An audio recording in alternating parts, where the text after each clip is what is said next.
Hello guys, welcome to my channel and selamat tahun baru 2026 guys. Nah, mungkin di tahun baru ini kalian ada budget sekitar 10 sampai 15 juta, mungkin habis dapat bonusan dari perusahaan atau gimana.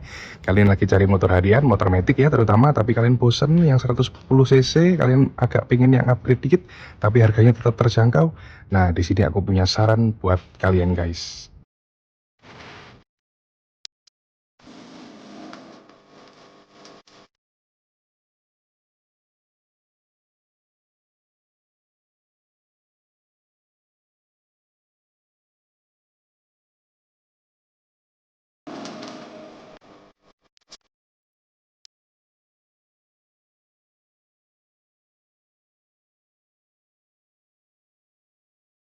Nah, jadi ini adalah Yamaha Mio Gear 125 tahun 2021. Dan yang kalian lihat ini adalah tipe yang standar. Dan mungkin kalau ada yang ngeh atau ada yang bertanya, Bang, kalau tipe standar kan harusnya nggak polosan kayak gini ya, ada stripping-strippingnya gitu. Benar, tapi yang ini udah aku lepas aja sih guys, karena ya biar lebih elegan aja. Karena kalau ada stripping-strippingnya itu terlalu keramaian menurutku jadinya agak norak ya guys. Nah, jadi motor ini yang pengen aku bahas nanti adalah keseluruhannya, aku bakal review lengkap untuk in-depth tour-nya kayak gitu. Nah, untuk kelebihan dan kekurangan nanti ada sendiri di akhir dan aku bakalan kasih kesimpulan juga kenapa kalian harus beli motor ini di tahun 2026. So, sekarang langsung aja kita mulai untuk reviewnya. Seperti biasa aku in-depth tour seperti ini ya, POV kameranya, dan kita mulai dari bagian depan bawah dulu. Oke, jadi ini adalah bagian kaki-kaki depan dari Yamaha Mio Gear 125 ya guys. Untuk bannya di sini ukurannya tuh 80/80 ring 14 ya guys. Dengan velg yang bisa dibilang ini velg legendaris ya. Atau lebih cocoknya dibilang velg Majapahit ya guys. Karena dari zaman Mio yang sporty ya, generasi pertama itu nggak ganti guys sampai sekarang, modelnya kayak gini terus. Mungkin ya hanya ditambahin lebarnya doang gitu ya kan. Nah kayak gitu. Terus untuk model spakbornya, dia ini spakbor dari plastik ya guys, tapi ini plastiknya tebal sekali, khas Yamaha. Dan dia ini spakbornya itu menyatu dengan dudukan shock breaker yang bawah ya guys. Shock breaker yang atas. Nah jadi dia ini nggak ikut bermain dengan roda, nggak menempel dengan roda seperti halnya Honda Beat Carbu yang kayak gitu guys ya. Nah, jadi dia aman dari pasir gitu ya. Biasanya bannya kalau ada pasirnya bakalan ngegasrut si spakbornya gitu. Nah, terus untuk posisi lampu sen dia ada di sebelah sini guys. Udah kayak NMAX, X-Max, Aerox, T-Max gitu ya. Jadi keren. Dia nih padahal bukan keluarga Maxi tapi gaya-gayanya seakan Maxi gitu ya guys ya. Oke, kita lanjut di bagian lampu di sini. Nah, untuk lampu di atas itu pojok kanan dan kiri adalah lampu senjanya guys. Tapi di sini posisinya udah aku tuker ya. Jadi lampu senjanya ada di bawah. Yang dua ini yang bekasnya tempat lampu sen ori, dan yang lampu senjanya lampu sennya aku pindah ke atas ya, tempatnya lampu senja, dan udah aku ganti LED agar lebih terlihat. Karena kalau pakai bolam dia tidak terlihat kalau dikasih di sini ya guys. Untuk konfigurasi dari lampunya, di atas ini adalah headlamp ya, atau lampu utama, udah LED, lumayan terang. Dan yang di bawah sini hanya ada satu, ini adalah high beamnya, dan udah LED juga pastinya guys ya. Dan bagusnya untuk Yamaha Gear yang pasar Indonesia, beda ya dengan yang pasar Malaysia atau Filipina atau Vietnam, dia itu udah black housing guys ya. Nah, jadi dia udah semi-semi black housing. Cuma memang untuk yang reflektor lampunya yang ada di dalam dia belum black housing, masih chrome ya. Cuma ini nice touch banget. Banyak teman-temanku dari Malaysia dan dari Filipina yang suka gitu ya dengan headlamp Mio Gear Indonesia ini, dan mereka sampai bela-bela ini import guys gitu ya.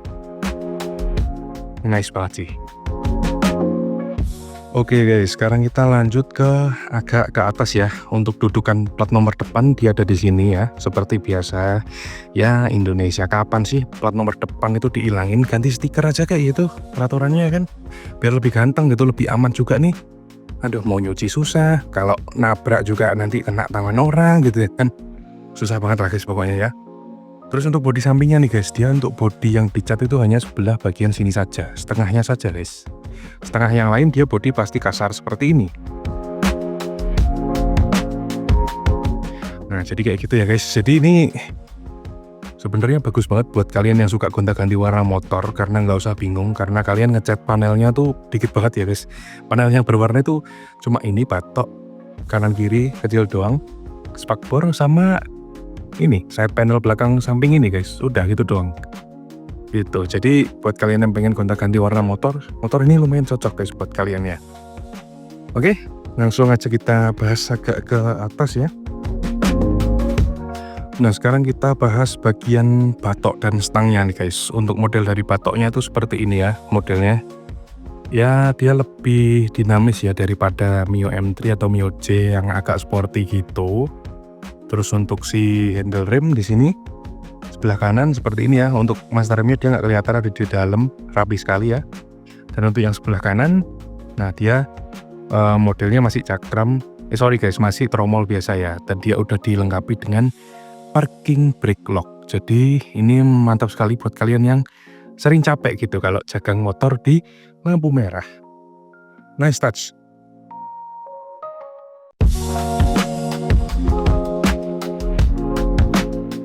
Nah oke, dan sekarang kita langsung bahas di kokpitnya, di stangnya ini ada apa aja guys gitu ya. Yang pertama yang pasti ada spion. Di sini untuk spion ini udah saya ganti ya guys dengan pakai yang punya Yamaha X1R atau Yamaha 125Z seperti itu. Oke. Jadi tampilannya lebih manis aja sih guys. Untuk bandul stang di sini dia masih model yang plastik guys seperti ini ya. Ya ini murah lah, kalau kalian mau ganti yang model chrome atau model titanium itu terserah kalian ya. Untuk handlebar di sini itu enak banget ya, dari karet dan halus guys gitu.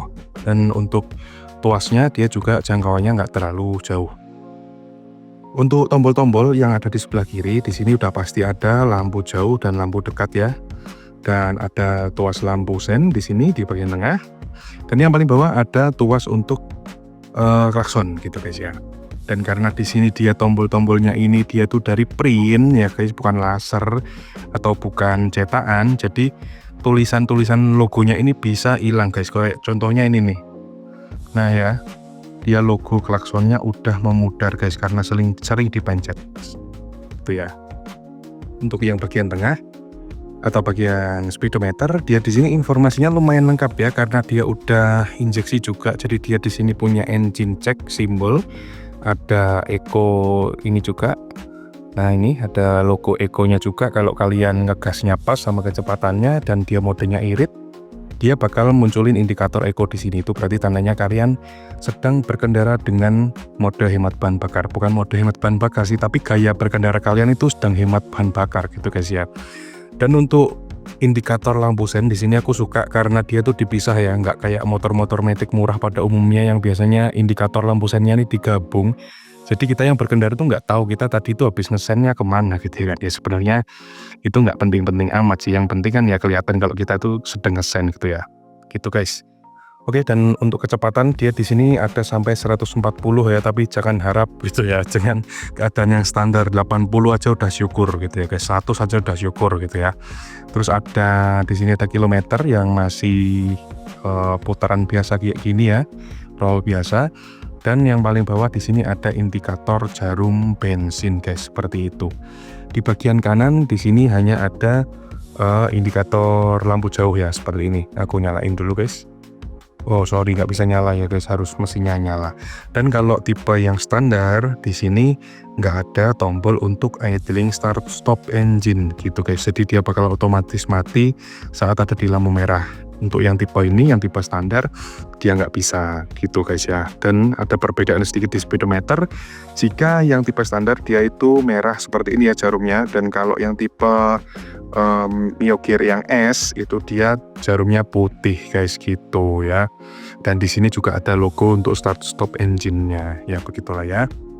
Untuk saklar yang sebelah kanan dia di sini spesial sekali karena ya Mio Gear ini kan motor matic kecilnya Honda gitu kan, nggak masuk ke jajaran Maxi series sebenarnya. Tapi kenapa dia di sini dikasih tombol hazard ya? Ini agak membuat ya lucu aja sih sebenarnya guys, nice to have sih sebenarnya, bagus. Cuma ya kenapa harus di motor sekecil ini gitu. Ya ini bagus sih, kayak misal kalian hujan terus kalian terpaksa harus berhenti di lampu merah, berhenti di pinggir jalan gitu kan untuk memakai jas hujan, dan kalian takut ditabrak dari belakang, kalian bisa nyalain ini dulu gitu biar motor kalian kelihatan dari belakang guys gitu ya. Untuk tombol lagi di sini di paling bawah sudah pasti ada tombol starter gitu guys ya. Untuk kokpit hanya seperti itu aja, simple but functional. Jadi good. Nah, dan sekarang kita bahas bagian dek depannya dulu nih guys. Untuk di bagian kiri atau di bagian pocketnya, dia ini spesial sekali guys, karena dia ini dalam besar ya, dalam dan besar kayak gini. Dan dia punya charger guys ya, sebenarnya bukan charger sih, tapi power outlet guys. Jadi sorry, ini aku buka dulu. Nah, jadi seperti ini guys ya. Nah, jadi dia belum ada colokan USB-A atau USB-C, tapi dia modelnya lighter port seperti ini. Jadi kalian harus nambahin lighter charger port ya, kayak yang ada di mobil kayak gitu. Cuma ini really nice guys ya, really nice to have di sebuah motor yang sekecil ini tuh ya kan. Bukan Maxi series padahal ya, itu harus diingat, bukan Maxi series. Untuk gantungannya guys ya, di sini gantungannya agak ringkih ya, yang di bagian depan sini maksimal sih katanya 1 kilo. Jadi mungkin ini ya buat kalian ibu-ibu atau kakak-kakak yang sering belanja, jangan yang berat-berat ya dicantolin ke sini, kayak misalnya beras 5 kilo gitu ya, ini bakalan patah guys ya. Kayak gitu. Kalau kalian bawa yang lebih dari 1 kilo, nah ada sendiri di sini guys ya. Nah ini dikasih gantungan double guys. Yang ini terserah mau kalian pakai angkut yang berapa kilo, mau 10 kilo pun nggak apa-apa gitu ya guys. Soalnya aku udah pernah coba ngangkut barbel 11 kilo di sini dan kuat gitu guys ya. Gitu. Jadi yang ini ingat-ingat jangan lebih dari 1 kilo. 2 kilo is okay, cuma jangan keseringan guys ya. Gitu, oke. Untuk bagian dek bawahnya dia seperti ini ya, ada gerutan-gerutan seperti ini ya. Jadinya sebenarnya bikin kotor ya, kalau kaki kita kotor terus nginjek ini, jadi kotorannya tuh mudah nempel kayak gini ya. Jadi ya tapi itu selera sih guys ya, oke. Oke, dan sekarang kita bahas bagian body-bodinya dulu aja lah ya guys, di bagian belakang samping yang kali ini ya. Untuk bodi samping di sini, untuk bodi yang dicat itu hanya dari sini guys ya, setengah aja nih, di setengah atas doang. Nah, sampai lampu yang bagian sini, potongan lampu V ini ya. Untuk bagian bawahnya, dia nih full claddingan plastik guys ya, full plastik nih. Sampai bawah sini semuanya dia plastik guys. Jadi perawatannya sebenarnya gampang-gampang susah sih. Kalau plastik kan soalnya sekali dia keseringan kena panas ya, bukan sekali sorry ya. Keseringan dia kena panas, dia kan bakalnya kusam ya, putih-putih itu.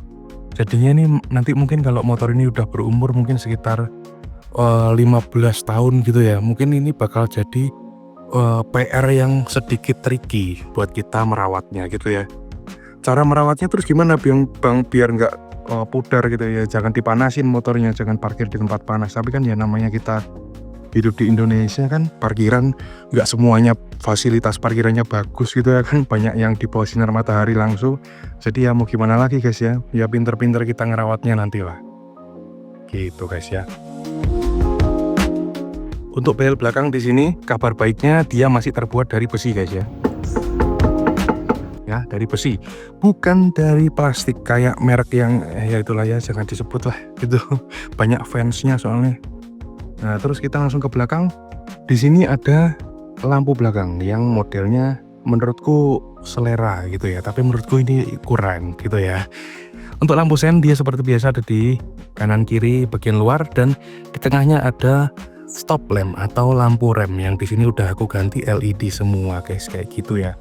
Dan ini kalau kalian mungkin ada yang ngeh gitu ya, bang kayaknya stop lamp belakangnya kok beda, beli di mana? Jadi aku nggak beli ya guys, ini aku cuma copot nika warna merahnya yang ada di dalam. Terus agar nggak silau, aku ganti lampu remnya pakai warna merah gitu ya, pakai warna LED yang udah warna merah gitu ya. Jadi nggak ada yang namanya silau-silau ke pengendara belakang karena stop lampnya warna putih gitu ya.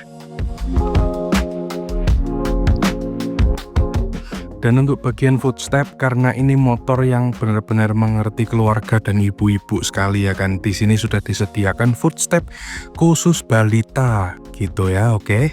Di sini footstep khusus balita nih guys, dan di sini adalah footstep yang universal, bisa untuk semua orang dengan tinggi berapapun ya. Gitu guys ya, jadi ini motor bener-bener mengerti keluarga. Buat kalian ibu-ibu yang udah punya anak masih balita, dibonceng pakai motor ini, anak kalian tetap bisa meletakkan kaki di bagian sini seharusnya. Iya nggak sih? Balita kakinya cukup nggak sampai sini guys? Coba di komen ya. Oke, dan sekarang kita langsung bahas di bagian belakangnya. Kita bahas bagian jok dan bagasinya dulu nih guys ya. Untuk bagian jok di sini, dia ini khas Yamaha ya, masih membawa khas Yamaha Mio, yang dimana di joknya empuk guys ya, lumayan empuk. Cuma memang nggak seempuk Yamaha Mio yang sporty atau Mio Smile gitu ya guys. Cuma di sini dia masih tetap empuk, lebih empuk daripada kompetitor seharga ini gitu guys ya. Kita sekarang langsung lihat aja bagasinya ya. Buka bagasinya langsung dari sini dong guys. Nih lihat nih ya, tuh. Buka bagasi, open seat itu push ke kiri guys ya. Dari sini, dari kontak ACC atau off, dia nah putarnya ke kiri, cetek gitu ya, sampai kedengaran bunyi cetek dan dia bisa langsung dibuka.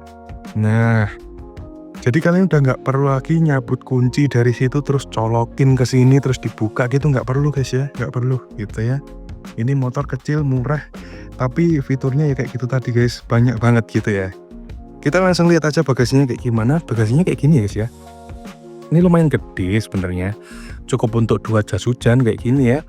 Terus buat kalian ibu-ibu yang suka ke pasar nih, banyak tote bag yang bisa kalian masukkan ke sini, atau belanjaan kalian juga bisa kalian masukkan ke sini. Dan untuk tempat aki ya, tempat akinya nih motor ada di bagasi guys, di sebelah sini. Dan ini yang membuat aku agak menyayangkan sih, karena kalau nggak ada aki di sini, mungkin aki bisa ditaruh di depan ya, ditaruh di dek depan situ, agak digendutin dikit lah gitu ya. Atau di bawah dek sini lah, di bawah dek sini akinya. Itu bagasinya ini bisa lebih luas lagi, mungkin bisa naruh helm guys. Ya, jadi mungkin kalian tadi yang bertanya mungkin juga bisa naruh helm nggak bang di bagasinya? Ini nggak bisa ya guys, karena ya kurang gede. Mungkin kalau akinya ini nggak ada, dia mungkin bisa naruh helm. Dan helmnya mungkin helm yang standar aja sih, kalau helm yang kayak NHK RSV dan segala macam kayaknya udah nggak bisa. Dan untuk tangki bahan bakar dia ada di sini ya guys, dengan pengunci atau penutup yang seperti biasa, universal seperti ini, gitu ya. Dan untuk ukuran tangkinya di sini ada di 4,2 liter gitu, dengan konsumsi bahan bakar sekitar 1:40-an guys ya. Udah lumayan oke.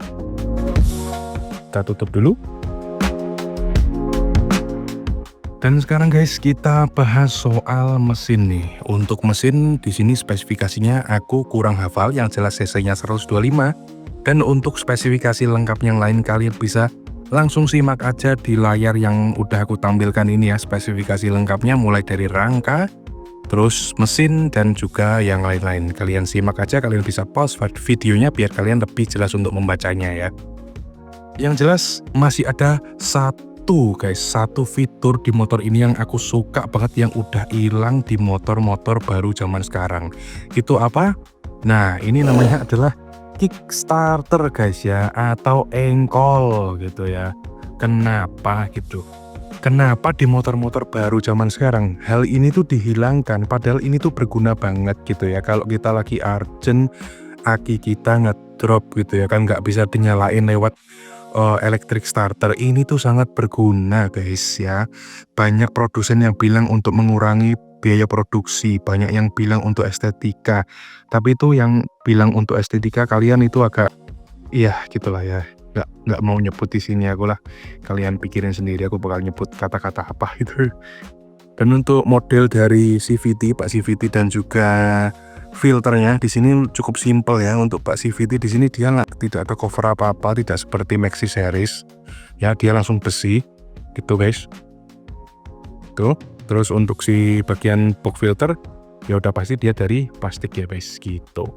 Dan untuk model dari shock breaker belakang di sini seperti ini ya. Ini kecil sekali shock breaker belakangnya, dan terkenal shocknya ini keras seperti shock depannya juga. Tadi aku lupa bilang, shock breaker depan dari Yamaha Mio Gear ini itu terkenal keras guys, karena jarak main travelnya itu dia dikit banget, tipis banget guys gitu ya. Untuk bagian ban belakangnya dulu nih guys ya. Ban belakang dia pengereman masih menggunakan tromol ya guys, seperti biasa. Ya motor-motor harga segini aman aja lah ya gitu ya. Untuk velg belakang dia modelnya sama kayak yang depan, dan ukuran bannya dia agak beda, dia agak besar sedikit, ada di 90/80 ring 14. Yang depan tadi kan 80/80 ya, yang belakang ini 90/80. Jadinya ya oke lah gitu, agak gede dikit gitu ya. Untuk letak plat nomor belakang dia ada di sebelah sini. Untuk letak dari mata kucing atau reflektor belakang dia ada di atas plat nomor dan di bawah dari stop lamp belakang. Untuk model dari spakbor belakang dia seperti ini, tidak ada yang spesial ya, biasa aja. Sekarang untuk knalpotnya juga ya modelnya biasa aja, tidak ada yang spesial ya guys. Untuk corongnya ini agak unik nih, corong outnya ini agak unik karena dia agak belok ya. Nih ya, dia agak belok. Biasanya kan lurus gini ya, dia agak belok guys. Ini sih katanya untuk pengendara belakang biar nggak langsung kena asapnya gitu ya, atau nggak langsung kena anginnya.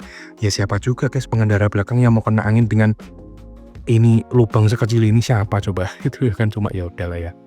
Kalau aku sih kurang serg ya dengan model bentukannya ini. Dan untuk velgnya kayak tadi nih, sama dengan depan velg Majapahit guys, ring 14 ya kan. Terus untuk pendinginan dia masih menggunakan angin ya guys, atau air cool gitu ya, bukan water cool gitu ya. Oke, kayak gitu guys. Dan untuk tampilan motor ini dari samping seperti ini guys ya. Nah gimana, kalian ada yang nggak suka dengan model samping Yamaha Gear ini? Itu mungkin ya aku juga setuju sih guys, karena kadang aku ngerasa model samping dari Yamaha Gear ini agak aneh gitu ya, kayak apa ya, mungkin kayak kecoa guys. Kalau kecoa mah dari depan guys ya. Nih kalian lihat guys, banyak yang bilang motor ini tuh mukanya kayak kecoa. Coba kita lihat. Emang iya guys, aku malah ngerasanya nih kayak hamster sih. Nah dan sekarang adalah bagian kelebihan, kekurangan, dan juga kesimpulan guys. Kelebihannya harga bekasnya udah pasti murah ya guys, ada di angka 9-11 jutaan. Tergantung kondisi dan juga tipe pastinya ya. Dan harus diingat bahwa motor ini masih muda dan juga punya mesin handling serta tenaga yang paling oke di kelasnya guys. Dan juga motor ini belum pernah punya track record yang buruk soal rangkanya guys. Kekurangan dari motor ini jelas, desain dari Yamaha Gear ini ya bukan untuk semua orang ya, love or hate lah ya. Kalau yang suka itu bakal suka banget, kalau yang dari awal udah nggak suka ya bakalan sulit untuk menerima desainnya ini. Saya awalnya juga nggak suka kok guys, tapi lama-kelamaan dilihat ya oke juga gitu ya, apalagi dimodif tipis-tipis gitu ya. Dan yang terakhir, konsumsi BBM motor ini tuh terasa lebih boros di kelasnya guys. Menurutku bukan karena tangkinya yang kecil sih, karena kompetitornya juga tangkinya ukurannya segini aja gitu ya kan, 4 literan. Ya itu mungkin bisa jadi sedikit deal breaker lah ya, mungkin bisa kalian pertimbangin lebih lanjut guys ya. Dan yang terakhir kesimpulannya, motor ini cocok banget buat kalian yang ingin rasa baru ya. Fitur yang ditawarkan juga jelas lebih oke daripada brand sebelah. So bagaimana menurut kalian guys? Pilihan jelas ada di tangan kalian. Kalau kalian ada pertanyaan, silahkan tanyakan di komentar. Mungkin ada yang belum aku jelaskan atau belum aku sebutkan, atau kalian masih penasaran bagian yang mana gitu ya. Karena ini motorku sendiri, jadi aku ya sebisa mungkin akan aku jawab sesuai dengan pengalamanku memakai Yamaha Gear 125 tahun 2021 ini. So, makasih guys buat kalian yang udah nonton sampai akhir, and until next time guys. Bye-bye.